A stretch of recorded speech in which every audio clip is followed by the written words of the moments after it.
Attachment വേണം, ബന്ധം വേണം, ബന്ധനമില്ലാതെ പ്രവർത്തിക്കുക. ഏത് കർമ്മം ചെയ്യുമ്പോഴും അത് പേരിനും പ്രസിദ്ധിക്കും വേണ്ടി ചെയ്യാതിരിക്കുക. ഞാൻ ആത്മീയതയല്ല പറഞ്ഞത്. പേരും പ്രസിദ്ധിയും പ്രതീക്ഷിച്ച് ചെയ്താൽ കിട്ടിയില്ലെങ്കിൽ നിങ്ങൾ തളരും.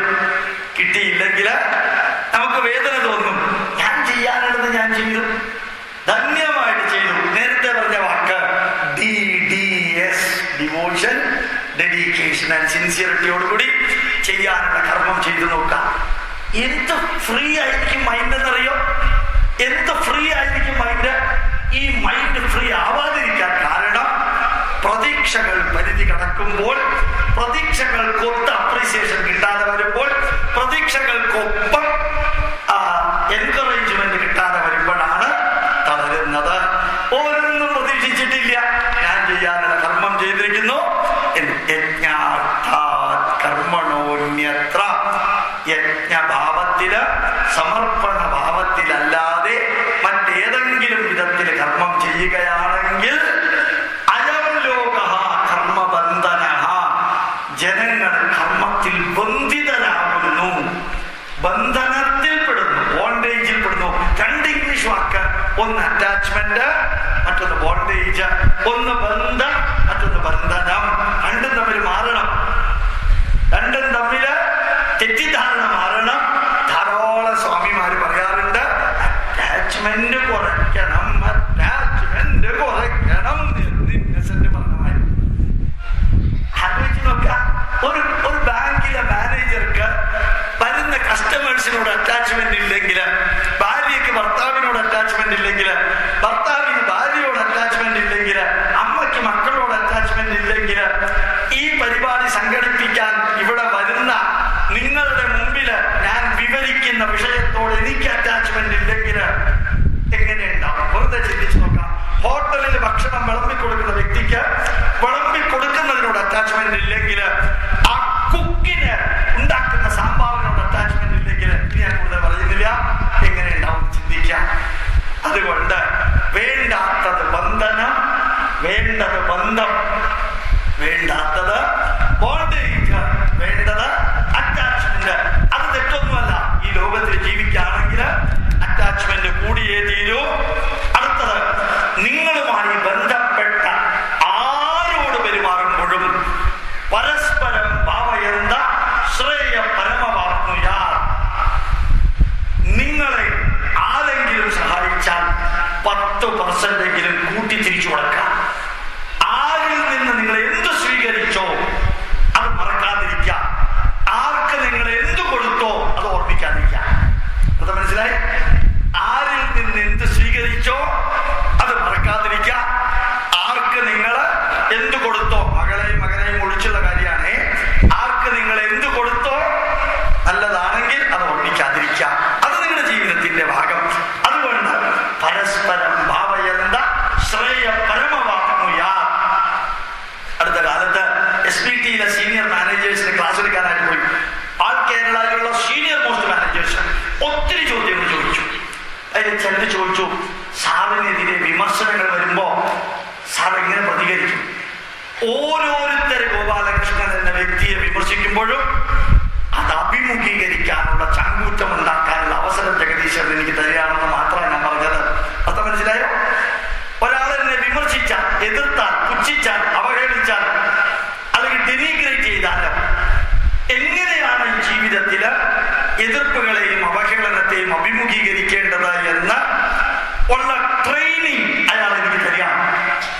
ഞാൻ വീണ്ടും പറയുന്നു, എന്റെ ജീവിതത്തിൽ പകർത്താത്തത് ഞാൻ ഐക്യന്റെ മുമ്പിൽ പറയില്ല, നിങ്ങൾക്ക് പകർത്താൻ ബുദ്ധിമുട്ടുള്ളത് പറയില്ല. അതുകൊണ്ട് ഈ ലോകത്തിലെ ഒന്നിനെയും പരിധിക്കപ്പുറം ഭയപ്പെടാതിരിക്കുക.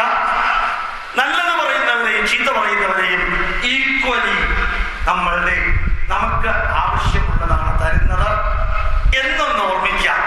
ഒരു 8 ദിവസം 10 ദിവസം മുമ്പ് ഞാൻ യൂട്യൂബില് ഒരു ചെറിയ മെസ്സേജ് അപ്ലോഡ് ചെയ്തു. ആലപ്പുഴയിലെ അമ്പലപ്പുഴ എന്ന ക്ഷേത്രത്തില്, അമ്പലപ്പുഴ ശ്രീകൃഷ്ണസ്വാമി ക്ഷേത്രത്തില് ഭഗവത്ഗീതയുടെ ക്ലാസ് എടുത്തു. നല്ലൊരു അനുഭവമായിരുന്നു. അതിനു മുമ്പ് ചേർത്തലയിൽ ഒരു ക്ലാസ് എടുത്തു. ചേർത്തലയിലെ ക്ലാസ്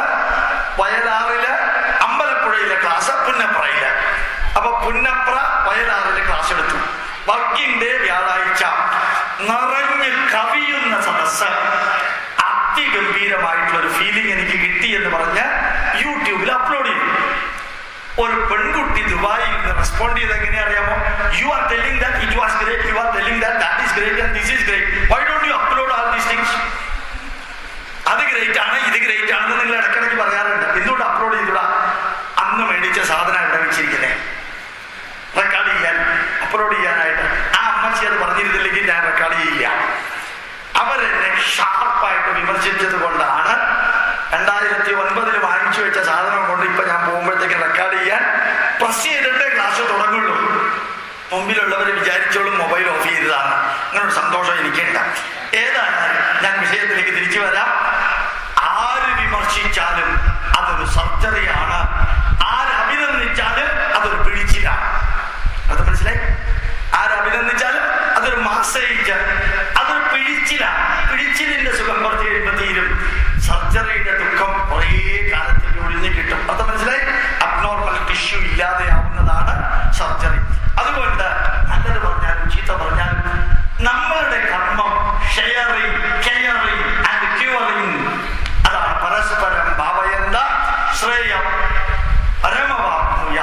അടുത്ത വരി നല്ലൊരു വരിയാണ്. ഏവം പ്രവർത്തിതം ചക്രം ന അനുവർത്തയതീഹയഃ അഘായുരിന്ദ്രിയാരാമോ മോഹം പാർത്ഥസജീവതി. കാലം മുമ്പോട്ട് പോകുമ്പോൾ ആ കാലത്തോടൊപ്പം തിരിയുന്ന, കാലചക്രത്തോടൊപ്പം തിരിയുന്ന ധർമ്മചക്രത്തില് തിരിയാതെ, ഒന്നുകൂടി പറയാം, കാലചക്രത്തോടൊപ്പം തിരിയുന്ന ധർമ്മചക്രത്തോടൊപ്പം തിരിഞ്ഞില്ലെങ്കിൽ കാലചക്രം നിങ്ങളെ അടിച്ചു തെറിപ്പിക്കും. അത് മനസ്സിലായി? കാലചക്രത്തോടൊപ്പം തിരിയുന്ന ധർമ്മചക്രത്തിൽ നിങ്ങൾ തിരിഞ്ഞില്ലെങ്കിൽ കാലചക്രം നിങ്ങളെ അടിച്ചു തെറിപ്പിക്കും. അതാണ് ജി സുധാകരൻ ശബരിമലയിൽ പോയിട്ട് തൊഴുതത്.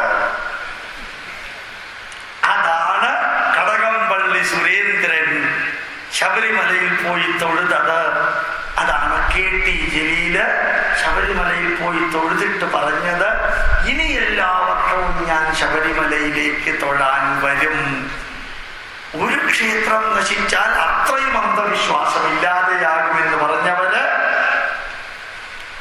ആരാധ്യനായ പിണറായി വിജയൻ സാറ് ശിവഗിരി തീർത്ഥാടനത്തിൽ ശാരദാദേവിയുടെ നട തുറന്നപ്പോൾ കയ്യുകൂപ്പി നിന്നു.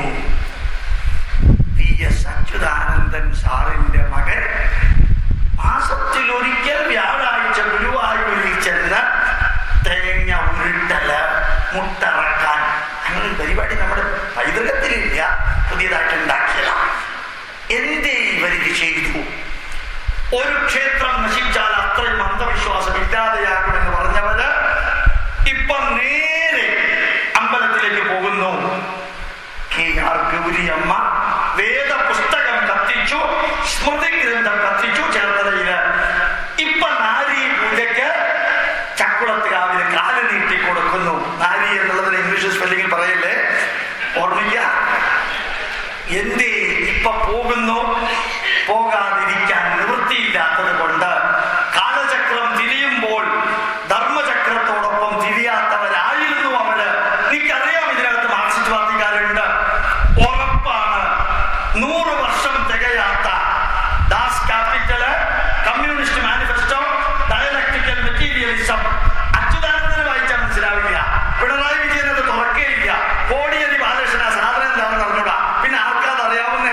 ഈ നാടിന്റെ പൈതൃകത്തിന് നേരെ മുഖം തിരിച്ചവരാരോ 650 വർഷം മുസ്ലിമിന്റെ ഭരണത്തിന്റെ കീഴിൽ തകരാത്ത ഹിന്ദുധർമ്മം 450 വർഷം ഡച്ചുകാരുടെയും ഫ്രഞ്ചുകാരുടെയും പോർച്ചുഗീസുകാരുടെയും പിന്നെ ഇംഗ്ലീഷുകാരുടെയും ധർമ്മത്തിൽ മരിക്കാത്തത് ഫ്രാൻസിസ് സേവിയർ സെയിന്റ് ആയത് 40,000 ഹിന്ദുക്കളുടെ തലയറുത്തിട്ടാണ്.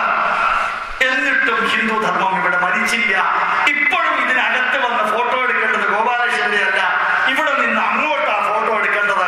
നിങ്ങൾ ഇരിക്കുന്നത് എങ്ങനെയാണെന്ന് കാണാൻ ഹിസ് അബ്ദുള്ള സിനിമ കാണാൻ മാതിരിയായിരിക്കുന്നത്. അത്രയും ഉജ്ജ്വലമായിട്ട് കാലചക്രം തിരിയുമ്പോൾ തിരിയുന്ന ധർമ്മചക്രത്തോടൊപ്പം തിരിയാത്തവരെ കാലമടിച്ചു തെറിപ്പിക്കുമെന്നുള്ളതിന്റെ തെളിവാണ് ഇതെല്ലാം നടക്കുന്നത്. മാറും കുമാരനാശാൻ പറഞ്ഞ പോലെ മാറ്റുവിൻ ചട്ടങ്ങളെ. ആ ചട്ടങ്ങളെ നിങ്ങൾ മാറ്റിയില്ലെങ്കിൽ ചട്ടങ്ങൾ നിങ്ങളെ മാറ്റും എന്നുള്ളത് മുകളറ്റം മുതൽ ചൂടറ്റം വരെയുള്ളവരെ ഓർമ്മിക്കാൻ ഈ ഭഗവത്ഗീതയുടെ വരി എനിക്ക് വളരെയധികം പ്രയോജനപ്പെടുന്നു. അടുത്ത വരി യദ്യഥാചരതി ശ്രേഷ്ഠ തത്തദേവേതരോജനഃ സയപ്രമാണം കുരുതേ ലോകസ്തദനുവർത്തതേ. നിങ്ങളുടെ വീട്ടില്, ഈ പ്രഭാഷണം കേൾക്കുന്നവരുടെ വീട്ടില് അമ്മയും അച്ഛനും മക്കൾക്ക് മാതൃകയാവണം. അമ്മയും അച്ഛനും മക്കളുടെ തലയിൽ കൈവച്ച് അനുഗ്രഹിച്ച് മകനെയും മകളെ, നിന്നെ പോലൊരു മകനെയും മകളെയും കിട്ടിയത് അമ്മയുടെയും അച്ഛന്റെയും പുണ്യമാണെന്ന് പറയാൻ യോഗ്യതയുള്ളവരാവണം. ഇന്ന് പുറത്തു നിന്ന് മാതൃക ആർക്കും കൊടുക്കാനില്ല. ഉണ്ടായിരുന്ന ഡോക്ടർ APJ അബ്ദുൽ കലാം, അദ്ദേഹം ലോകത്ത് നിന്ന് യാത്ര പുറപ്പെട്ടു പോയി. വേറെ ആരും ഇന്ന് മാതൃകയായി മക്കൾക്ക് കാണിച്ചു കൊടുക്കാനില്ല. അമ്മ അമ്മ അമ്മ മക്കൾക്ക് മാതൃകയാവണം. അച്ഛൻ പിതാവ് മക്കൾക്ക് മാതൃകയാവണം. ആ കുടുംബം കൂടുമ്പോൾ ഇമ്പമുണ്ടാകുന്ന സ്ഥലമാകും. ഓർമ്മിക്കാം, ഗുരുവായൂരപ്പൻ ഈ വീടിന്റെ ഐശ്വര്യം, യഹോവ ഈ വീടിന്റെ നിത്യ സന്ദർശകൻ, അല്ലാഹു ഈ വീടിന്റെ നാഥൻ എന്ന് എഴുതി വെച്ചാൽ വീട്ടിൽ ഐശ്വര്യം ഉണ്ടാവില്ല. ഉണ്ടാവണമെങ്കിൽ നമ്മുടെ പ്രവൃത്തി നമ്മുടെ വീടിന്റെ ഐശ്വര്യം എന്ന് കൂടി എഴുതണം. മറ്റത് ഇരുന്നോട്ടെ, മാറ്റണമെന്നൊന്നുമില്ല. അതുകൊണ്ട് യദ്യഥാചരതി ശ്രേഷ്ഠ, മക്കളുടെ മുമ്പില് അമ്മയും അച്ഛനും ശ്രേഷ്ഠന്മാരും യോഗ്യതയുള്ളവരും തലയ്ക്ക് കൈവച്ച് അനുഗ്രഹിക്കാൻ മാതൃകയായവരും ആകണം. ഇന്നു മുതൽക്ക് ഇത് ഗോപാലകൃഷ്ണന്റെ അഭ്യർത്ഥനയല്ല, നിർദ്ദേശം. യദ്യഥാചരതി ശ്രേഷ്ഠ തത്തദേവേതരോജനഃ സയപ്രമാണം കുരുതേ ലോകസ്തദനുവർത്തതേ. അടുത്ത വരി വലിയ പ്രാധാന്യമുള്ളതല്ല. ശ്രേയ സ്വധർമ്മോ വിഗുണഃ പരധർമ്മ സ്വനുഷ്ഠിത. അവനവൻ ഏറ്റെടുത്ത ധർമ്മം ചെയ്യുക, അവനവൻ ഏറ്റെടുത്ത ധർമ്മം ചെയ്യുക.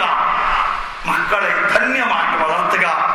വീട്ടിനകത്ത് ധന്യമായിട്ട് അമ്മയെ തിരഞ്ഞെടുക്കാൻ സ്വാതന്ത്ര്യമില്ല, അച്ഛനെ തിരഞ്ഞെടുക്കാൻ സ്വാതന്ത്ര്യമില്ല. ആണായിട്ട് ജനിക്കണമോ പെണ്ണായിട്ട് ജനിക്കണമോ എന്ന് തീരുമാനിക്കാൻ സ്വാതന്ത്ര്യമില്ല. വെളുത്ത തൊലി വേണമോ കറുത്ത തൊലി വേണമോ എന്ന് തീരുമാനിക്കാൻ സ്വാതന്ത്ര്യമില്ല. ഏത് വീട്ടില്, ഏത് ഗ്രാമത്തില്, ഏത് ജില്ലയില്, ഏത് രാജ്യത്തിൽ ജനിക്കണമെന്ന് തീരുമാനിക്കാൻ സ്വാതന്ത്ര്യമില്ല. ഏതമ്മയുടെയും അച്ഛന്റെയും മകനായി മകളായി ഏത് ഗ്രാമത്തില്, ഏത് രാജ്യത്തില്, ഏത് കാലത്തിൽ, ഏത് ലിംഗത്തിൽ ജനിച്ചുവോ ആ ജനിച്ചതിൽ നിന്ന് മനസ്സിനെ ഉയർത്തി, ചിന്തകളെ ഉയർത്തി, കർമ്മത്തെ ഉയർത്താനായിട്ട് ജീവിക്കുക. അവനവൻ ഏറ്റെടുത്ത ധർമ്മം, അവനവനെ പ്രകൃതിയോ വീട്ടുകാരോ ഏൽപ്പിച്ച ധർമ്മം അക്ഷരാർത്ഥത്തിൽ ചെയ്യാൻ നിങ്ങൾക്ക് സാധിക്കട്ടെ.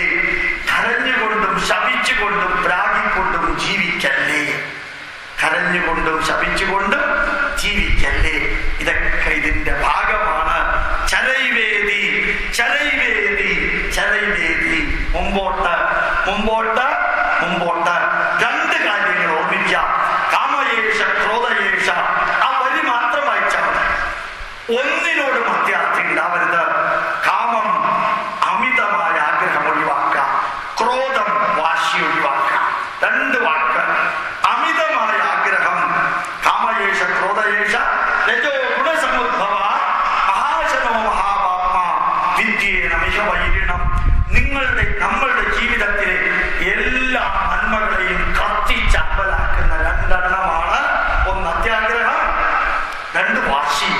ഇത് രണ്ടും ഒഴിവാക്കാം.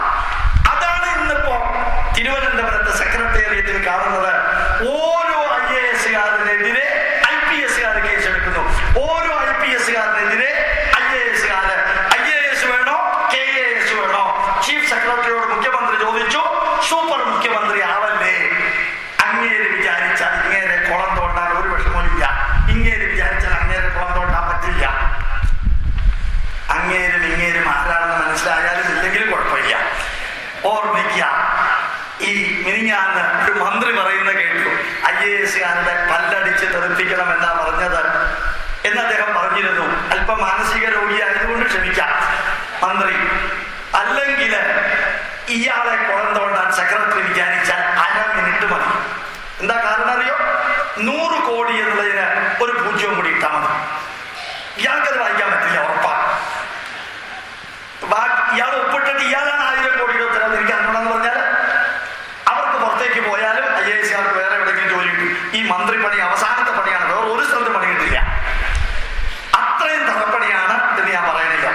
ഓർമ്മിക്കുക, അത്യാഗ്രഹം അതുപോലെ തന്നെ വാശി, ഇത് രണ്ടും ഒഴിവാക്കുക. നിങ്ങളിൽ അത് ഉണ്ടാവരുത്. അത് പവിത്രമോ ആത്മീയതയോ അതൊക്കെ ഒഴിവാക്കുക. പവിത്രമായിരിക്കില്ല, ആത്മീയത ഒന്നുമില്ല. അത്യാഗ്രഹം എവിടെയെങ്കിലും കൊണ്ട് നിങ്ങളെ ചാടിക്കും. അതുപോലെ തന്നെ വാശി, ഇത് രണ്ടും ഒഴിവാക്കാൻ സാധിക്കട്ടെ. അടുത്തത്, അതൊരു കോംപ്ലിക്കേറ്റഡ് വരിക, വായിക്കണില്ല, അർത്ഥം മാത്രം പറയാം. ഭഗവത്ഗീതയിൽ പറഞ്ഞിരിക്കുന്ന മാതിരിയൊക്കെ ജീവിക്കാൻ പറ്റുമോ സാറേ? സാധിക്കും. എങ്ങനെ? സാധാരണക്കാരൻ എങ്ങനെയാണോ പ്രവർത്തിക്കുന്നത് അത് ബോണ്ടേജോട് കൂടിയാണ്. അർത്ഥം മനസ്സിലായി? സാധാരണക്കാരൻ എങ്ങനെയാണോ പ്രവർത്തിക്കുന്നത് അത് ബോണ്ടേജോട് കൂടിയാണ്. ഭഗവത്ഗീത പഠിച്ചാൽ എങ്ങനെയാണോ പ്രവർത്തിക്കേണ്ടത്? സാധാരണക്കാരെ പോലെ തന്നെ പ്രവർത്തിക്കുക, ബോണ്ടേജ് ഇല്ലാതെ പ്രവർത്തിക്കുക. വ്യത്യാസം എത്രയേ ഉള്ളൂ. ബോണ്ടേജ് ഇല്ല, അവർക്ക് ബോണ്ടേജ് ഉണ്ട്, അവർ സാധാരണക്കാരാണ്. നിങ്ങൾക്ക് ബോണ്ടേജ് ഇല്ല, കാരണം നിങ്ങൾ ഭഗവത്ഗീത പഠിച്ചവരാണ്. അങ്ങനെ ജീവിതത്തെ ധന്യമാക്കാൻ സാധിക്കട്ടെ. ധർമ്മത്തിന് ഗ്ലാനി സംഭവിക്കുമ്പോൾ, അധർമ്മം വളരുമ്പോൾ കാലാകാലത്തിൽ നടക്കേണ്ടത് നടക്കാൻ നിങ്ങളൊരു ഉപകരണമാവുക. അധർമ്മത്തെ കുറയ്ക്കാൻ അധർമ്മം വായുവിൽ തൂങ്ങി നിൽക്കില്ല, ധർമ്മവും വായുവിൽ തൂങ്ങി നിൽക്കില്ല. ധർമ്മം ചെയ്യുന്നവരിലൂടെ ധർമ്മം പ്രചരിക്കുന്നു, അധർമ്മം ചെയ്യുന്നവരിലൂടെ അധർമ്മം പ്രചരിക്കുന്നു. അപ്പോ അധർമ്മത്തെ ഇല്ലാതെയാക്കാൻ, ധർമ്മത്തെ നിലനിർത്താൻ 4 വാക്കുകൾ ഈ ലയൺസ് ക്ലബിലെ ഗ്രൗണ്ടിൽ ഇരിക്കുന്നവരോട്: സത്യം, ധർമ്മം, നീതി, ന്യായം. വിട്ടൊന്നും ചെയ്യല്ലേ.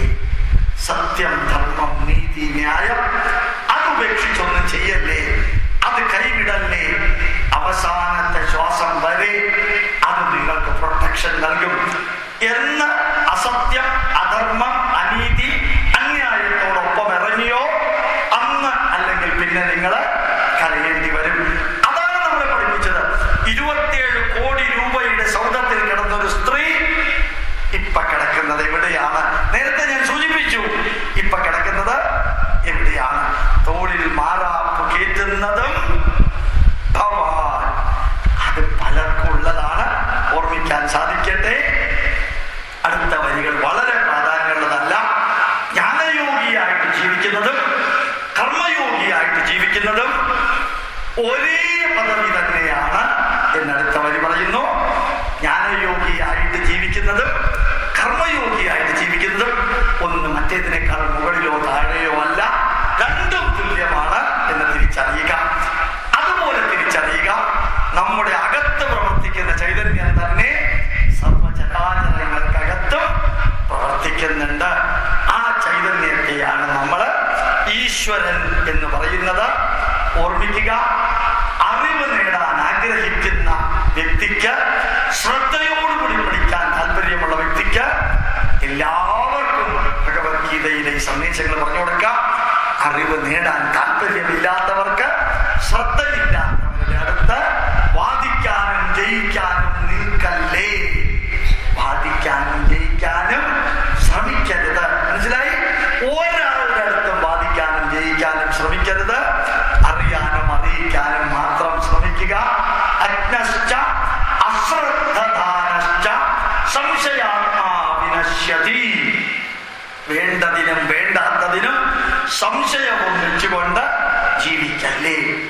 ഇന്ന് മുതൽക്ക് ശ്രമിക്കാവുന്നൊരു വരി സമശത്രൗച മിത്രേച തദാമാന അപമാനയോഹോ ശീത ഉഷ്ണ സുഖ ദുഃഖേഷു സമസംഗ വിവർജിത. ജീവിതത്തിൽ ശത്രുക്കളുണ്ട്, മിത്രങ്ങളുണ്ട്, സുഖമുണ്ട്, ദുഃഖമുണ്ട്, ഉയർച്ചയുണ്ട്, താഴ്ചയുണ്ട്, ലാഭമുണ്ട്, നഷ്ടമുണ്ട്, ചിരിയുണ്ട്, കരച്ചിലുണ്ട്, ജനനമുണ്ട്, മരണമുണ്ട്. ഇതെല്ലാം എല്ലാവർക്കും ഉള്ളതാണ്. Last century this day we were not here. Next century this day also we will not be here. How long we will be living is less important. How we have to live is more important. ചിരിച്ചുകൊണ്ട് സന്തോഷത്തോടുകൂടി ജീവിക്കാം. വീണ്ടും ആ വാക്ക് ഞാൻ ഉപയോഗിക്കുന്നു. Sharing, caring and curing. മക്കൾക്ക് ചോറ് വിളമ്പി കൊടുക്കുക, മക്കളുടെ കൂട്ടത്തിൽ കുറേ നേരം ഇരിക്കുക, വീട്ടിനകത്ത് ഒരു ദിവസം ഒരു നേരമെങ്കിലും ഒരുമിച്ചിരുന്ന് ഭക്ഷണം കഴിക്കുക. മക്കൾക്ക് ചോറ് വിളമ്പി കൊടുക്കുമ്പോൾ ഓർമ്മിക്കുക, എത്ര കാലം വിളമ്പി കൊടുക്കാൻ തലവിധി ഉണ്ടെന്ന് അറിഞ്ഞുകൂടാ. ഭർത്താവിന് ചോറ് വിളമ്പി കൊടുക്കുമ്പോൾ ഓർമ്മിക്കുക, എത്ര കാലം ഭർത്താവിന് ചോറ് വിളമ്പി കൊടുക്കാൻ തലവിധി ഉണ്ടെന്ന് അറിഞ്ഞൂടാ. ഭാര്യ വിളമ്പി തരുന്ന ചോറ് കഴിക്കാൻ ഭർത്താവിന് എത്ര കാലം തലവിധി ഉണ്ടെന്ന് അറിഞ്ഞൂടാ. അതുകൊണ്ട് ജീവിക്കുന്നിടത്തോളം കാലം ആ വീട്ടിനകത്ത് ഐശ്വര്യപൂർണമായി ചിരിച്ചുകൊണ്ട് ജീവിക്കാൻ സാധിക്കട്ടെ എന്ന് പ്രാർത്ഥിച്ചുകൊണ്ട് ഇടയ്ക്ക് ഓർമ്മിക്കുക, നിമിത്തമാത്രം സവ്യസാചിൻ. പ്രകൃതിയുടെ കയ്യില് ഞാനും നിങ്ങൾ ഒരു ഉപകരണം മാത്രമാണ്. പ്രകൃതിയുടെ കയ്യില് ഞാനും നിങ്ങൾ ഒരു ഉപകരണം മാത്രം. We are the tools in the hands of omnipotent, omnipresent divine power. അത് ഇടയ്ക്കിടയ്ക്കെങ്കിലും പറയണം. പ്രകൃതി ശക്തിയുടെ മുമ്പില് നമ്മളൊരു ഉപകരണം മാത്രം. ജ്ഞാനം വിജ്ഞാന സഹിതം അശുഭ. ഏത് കാര്യം ചെയ്യുമ്പോഴും സയന്റിഫിക് ബാക്ക്ഗ്രൗണ്ടോട് കൂടി ചെയ്യാൻ ശ്രമിക്കുക. ജ്ഞാനം, ആത്മീയമായ അറിവ്, വിജ്ഞാന സഹിതം സയന്റിഫിക് അറിവോടുകൂടി പഠിപ്പിക്കാൻ ശ്രമിച്ചാൽ അന്ധവിശ്വാസങ്ങളും ദുരാചാരങ്ങളും ഇല്ലാതെയാകും.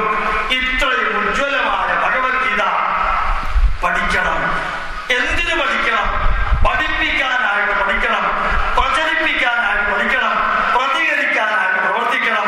ഒരു 100 ജന്മമുണ്ടെങ്കിൽ ആ 100 ജന്മവും പരമപവിത്രമായ ഭാരതത്തിന്റെ മണിത്തട്ടില് ഒരു ഹിന്ദുവായി ജനിക്കാൻ ഭാഗ്യം കിട്ടണമേ. ജഗദീശ്വര എന്ന് പ്രാർത്ഥിക്കാൻ നിങ്ങൾക്ക് സാധിക്കണം. ഒരു ക്രിസ്ത്യാനിയാണെന്ന് അഭിമാനിക്കാനും അത് തല ഉയർത്തി നിന്ന് പറയാനും അവൻ അവകാശമുണ്ടെങ്കിൽ, അവന്റെ മതം പ്രചരിപ്പിക്കാൻ അവകാശമുണ്ടെങ്കിൽ, ഒരു മുസ്ലിമിന് ഗവൺമെന്റ് ചെലവില് മദ്രസയിലൂടെ മുസ്ലിം ഇസ്ലാം ചിന്താധാരകൾ പഠിപ്പിച്ച് ഞാനൊരു മുസ്ലിം ആണെന്ന് തല ഉയർത്തി നിന്ന് പറയാൻ അവകാശമുണ്ടെങ്കിൽ, ലോകാ സമസ്ത സുഖിനോ ഭവന്തു എന്ന് പ്രാർത്ഥിച്ച ലോകത്തിലെ ഒരേ ഒരു മതം, ഒരേ ഒരു ധർമ്മം, എന്റെ ദൈവം ശരി എന്ന് നമ്മൾ പറഞ്ഞിട്ടില്ല, എന്റെ വഴി മാത്രം ശരിയെന്ന് പറഞ്ഞിട്ടില്ല, എന്റെ പുസ്തകം മാത്രം ശരിയെന്ന് പറഞ്ഞിട്ടില്ല. ശരി എവിടെയെല്ലാം ഉണ്ടോ അത് എന്റേത് കൂടി ആവണമെന്ന് പ്രാർത്ഥിച്ച ഒരേ ഒരു മതത്തിന്റെ അവകാശിയായ ഹിന്ദു ആയി തന്നെ ജീവിക്കണമെന്ന് പ്രാർത്ഥിക്കാനും പറയാനും ഭാരതമാതാവും ഋഷീശ്വരന്മാരും അതേപോലെ ജഗദീശ്വരനും നമ്മളെ ഓരോരുത്തരെയും അനുഗ്രഹിക്കട്ടെ എന്ന് പ്രാർത്ഥിച്ചുകൊണ്ട് ധന്യമായി ഈ പരമപവിത്രമായ ഭാരതം ലോകത്തിന്റെ മുമ്പിൽ ഒരജയ്യ ശക്തിയായിട്ട് വളർന്നുകൊണ്ടിരിക്കുന്ന ഒരു കാലഘട്ടത്തില് ആ ഭാരതത്തിന്റെ ഭാവരാഗ താളമുള്ള ഭാരതത്തിന്റെ മകളായി ജനിച്ചു വളർന്ന് നിലനിൽക്കാൻ സാധിക്കുന്ന ആ അനുഗ്രഹത്തെ 21ാം നൂറ്റാണ്ടില് ലോകത്തിന് മാർഗദർശകമായി വളർന്നുകൊണ്ടിരിക്കുന്ന ഭാരതത്തിന്റെ മകളായി ജനിക്കാൻ ഭാഗ്യം കിട്ടിയത് ഇനിയും അതേപോലെ ഒരു അവസരം കിട്ടാൻ ഭാരത മാതാവിന്റെ അനുഗ്രഹം ഉണ്ടാകട്ടെ എന്ന് പ്രാർത്ഥിച്ചുകൊണ്ട് ധന്യമായ ഈ വേദിയിൽ ഇങ്ങനെ ഒരു ക്ലാസ് എടുക്കാൻ അല്പം സ്പീഡ് കൂടി പോയി എന്ന് എനിക്കറിയാം. പക്ഷെ അതിന് സന്തോഷമാണ്. എന്താ പുതിയതായിട്ടൊന്നും അല്ലല്ലോ ഞാൻ നിങ്ങൾക്ക് ക്ലാസ് എടുക്കുന്നത്. അതുകൊണ്ട് ഇതൊക്കെ നല്ലോണം കുറേയൊക്കെ അറിയാവുന്നവരാണ്. ഒന്ന് എസൻസ് ആക്കി നിങ്ങളുടെ മുമ്പിൽ സമർപ്പിച്ചു മാത്രമേ ഉള്ളൂ. പതിവായിട്ട് പറയുന്ന 2 വരി കൂടി. ഒത്തിരി പുസ്തകങ്ങളും ബ്രോഷറുകളുമുണ്ട്. ഇപ്പൊ കയ്യിൽ പ്രിന്റ് ചെയ്ത് തന്നതുപോലെ പ്രിന്റ് ചെയ്ത് സ്റ്റാപ്പിൾ ചെയ്ത പുസ്തകവുമുണ്ട്, സ്റ്റാപ്പിൾ ചെയ്ത ബ്രോഷറുമുണ്ട്. പഠിക്കണം, പഠിക്കണം, പഠിക്കണം. കഴിഞ്ഞ തലമുറ നമുക്ക് തന്നത് അടുത്ത തലമുറയ്ക്ക് കൊടുക്കാനായിട്ട് പഠിക്കണമെന്ന് പറഞ്ഞുകൊണ്ട് CD-യും കോപ്പിറൈറ്റും വേദങ്ങളും എല്ലാം ഉണ്ട്. ഒരു സതീശൻ എന്ന് പറയുന്ന ഒരു വ്യക്തി ഈ അറ്റത്ത് ഭംഗിയായിട്ട് ലളിതാ സഹസ്രനാമം ചെറിയ ഒരു പാം ലീഫില് എഴുതിയ മാതിരി പ്രിന്റ് ചെയ്ത് വെച്ചിട്ടുണ്ട്. വേണമെങ്കിൽ നോക്കാം. അദ്ദേഹം എന്നോട് പറഞ്ഞു അതൊന്ന് പറയണം നിങ്ങളോടെന്ന്. അത് സതീശന്റെയാണ്. ഈ മൂലക്കാണ് അദ്ദേഹം വെച്ചിരിക്കുന്നത്. കാണാൻ നല്ല ഭംഗിയുള്ളതായിട്ട് എനിക്ക് തോന്നി. ഇന്നലെ ഒരു കോപ്പി എനിക്ക് തന്നു. ലളിതാ സഹസ്രനാമം നല്ല താളിയോല ഗ്രന്ഥം പോലെ പേപ്പറിൽ പ്രിന്റ് ചെയ്തത് ഇവിടെയുണ്ട്. നമ്മളുടെ പുസ്തകങ്ങളും CD-കളും ബാക്കിയുള്ളത് ഇവിടെയുണ്ട്. പരമാവധി കോപ്പി എടുത്ത് ബ്ലോഗിലൂടെയും വാട്സപ്പിലൂടെയും ഫേസ്ബുക്കിലൂടെയും ലോകമെമ്പാടും എത്തിക്കാൻ നിങ്ങൾക്ക് സാധിക്കട്ടെ എന്ന് പ്രാർത്ഥിച്ചുകൊണ്ട് ആ മൊബൈൽ ഫോണിന്റെ നമ്പർ എഴുതുന്ന ചെറിയ സ്ലിപ്പ് വെച്ച സ്ഥലത്ത് അല്പം വലിയൊരു സ്ലിപ്പ് വെച്ചിട്ടുണ്ട്. അത് നിങ്ങൾ എടുക്കണം. Indian institute of scientific heritage ചെയ്യുന്ന പ്രവൃത്തി എന്താണെന്ന് അറിയാൻ വേണ്ടിയിട്ട് ഇന്റർനെറ്റും കമ്പ്യൂട്ടറും ഉപയോഗിക്കാൻ അറിയാവുന്നവർ എടുക്കണമെന്ന് പറഞ്ഞുകൊണ്ട് ഫെബ്രുവരി മാസം 24-ാം തീയതി അടുത്ത ആഴ്ച ഇന്ത്യൻ ഇൻസ്റ്റിറ്റ്യൂട്ട് ഓഫ് സയന്റിഫിക് ഹെറിറ്റേജിന്റെ കേന്ദ്രത്തില് കേച്ചേരി തൃശ്ശൂരില് പിതൃപൂജ രാവിലെ 6, 7, 8, 9, 10 മണിക്ക് ഓരോ മണിക്കൂർ വീതം നീണ്ടു നിൽക്കുന്ന പിതൃപൂജയുണ്ട്. ഞാൻ തന്നെയാണ് അർത്ഥം പറഞ്ഞുകൊടുത്ത് ചെയ്യിക്കുന്നത്. സാധിക്കുമെങ്കിൽ വരണം. രാവിലെ നേരത്തെ പുറപ്പെട്ടാൽ 7-8 മണിക്ക് അവിടെ എത്താൻ സാധിക്കും. ജീവിതത്തിൽ പിതൃപൂജ എന്താണെന്ന് അർത്ഥമറിഞ്ഞുകൊണ്ട് ചെയ്യാൻ നിങ്ങളെ ക്ഷണിക്കുന്നു. രാവിലെ 6-ന് ആദ്യത്തെ ബാച്ച്, 7, 8, 9 ഓരോ ബാച്ച് വീതം ഞാൻ തന്നെ ആയിരിക്കും ചെയ്യുന്നതെന്ന് അറിയിച്ചുകൊണ്ട് ധന്യമായ ഈ വേദിയിൽ ഇങ്ങനെ ഒരു ക്ലാസ് എടുക്കാൻ സാധിച്ചതിൽ ഒരു മന്ത്രവും കൂടി ഒരുമിച്ച് ഓം ദേവതാഭ്യ പിതൃഭ്യശ്ച മഹായോഗിഭ്യ ഏവച നമസ്വദായൈ സ്വാഹായൈ നിത്യമേവ നമോ നമഃ. ഈ പ്രപഞ്ചത്തെ മുഴുവനും ചൈതന്യ പ്രവാഹത്തിൽ നിലനിർത്തുന്ന മഹാതേജസ്സേ, നിന്റെ മുമ്പിൽ നിന്നുകൊണ്ട് ഈ ഭാരതീയ സംസ്കാരം ലോകത്തിന്റെ മുമ്പിൽ സമർപ്പിച്ച യോഗീശ്വരന്മാരെ, നിങ്ങളുടെ മുമ്പിൽ പ്രണാമത്തോടെ നിന്നുകൊണ്ട് നമുക്ക് ഈ ഭൂമിയിൽ വന്ന് ജീവിതം ആസ്വദിക്കാൻ അനുഗ്രഹാശിസ്സുകൾ ചൊരിഞ്ഞ മാതാപിതാക്കളെ, നിങ്ങളുടെ മാതാപിതാക്കളായ പിതൃക്കളെ നിങ്ങളുടെ മുമ്പിൽ തൊഴുകയോടെ നിന്നുകൊണ്ട് നമ്മൾ ഓരോരുത്തരുടെയും അകത്തും പുറത്തും പ്രവർത്തിക്കുന്ന മഹാചൈതന്യമേ, നിന്റെ മുമ്പിൽ കൈകൂപ്പി നിന്നുകൊണ്ട് പ്രാർത്ഥിക്കുന്നു. നിത്യവും നിത്യവും നിത്യവും ഞങ്ങളുടെ പ്രണാമം എന്ന് ഗോപാലകൃഷ്ണൻ നിങ്ങൾക്ക് വേണ്ടി പ്രാർത്ഥിക്കുന്നു. ദീർഘ ആയുരാരോഗ്യ ഐശ്വര്യാണ അഭിവൃദ്ധിരസ്തു. ഉത്തര